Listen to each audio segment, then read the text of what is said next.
Remue ménage. Remue ménage.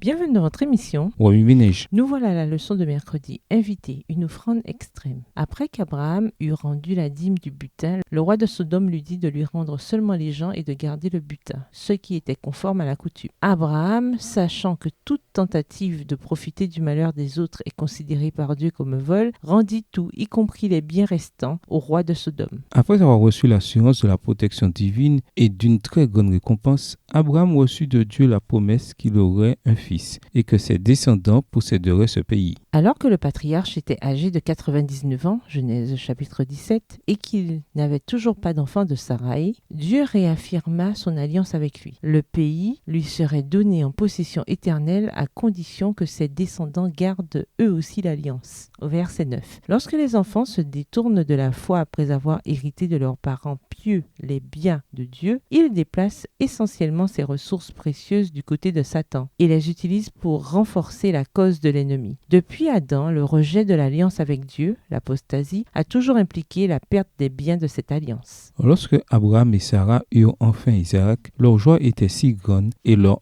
émotions si émouvantes qu'ils risquaient fort d'idolâtrer l'enfant. Mais le don ne devait pas être plus important que le dispensateur. Par conséquent, Dieu demanda à Abraham d'offrir Isaac en sacrifice et précisa un lieu où ce sacrifice devait être offert. Il s'agissait du même endroit où Dieu établirait plus tard son temple et son entrepôt, le véritable endroit pour remettre les dîmes et les offrandes. En prenant conscience que Dieu exigerait toujours une allégeance sans partage, Abraham trembla. Paraphrasant le théologien et médecin missionnaire Albert Schweitzer, Abraham savait que si on a quelque chose qu'on ne peut pas rendre à Dieu, on ne possède pas ce quelque chose. C'est lui qui nous possède et qui finira par nous détruire. En conséquence, Abraham obéit et s'en alla, marchant côte à côte avec sa précieuse offrande. Lorsqu'il leva le bras pour immoler son fils, une voix céleste l'arrêta. Dieu déclara: « Je sais maintenant que tu respectes l'autorité de Dieu, puisque tu ne lui as pas refusé ton fils unique. » Genèse 22, verset 12. Cette épreuve extrême indique que seuls ceux qui ne refusent rien à Dieu sont reconnus comme sujets dans son royaume. Levant les yeux, Abraham vit un bélier et l'offrit à la place d'Isaac.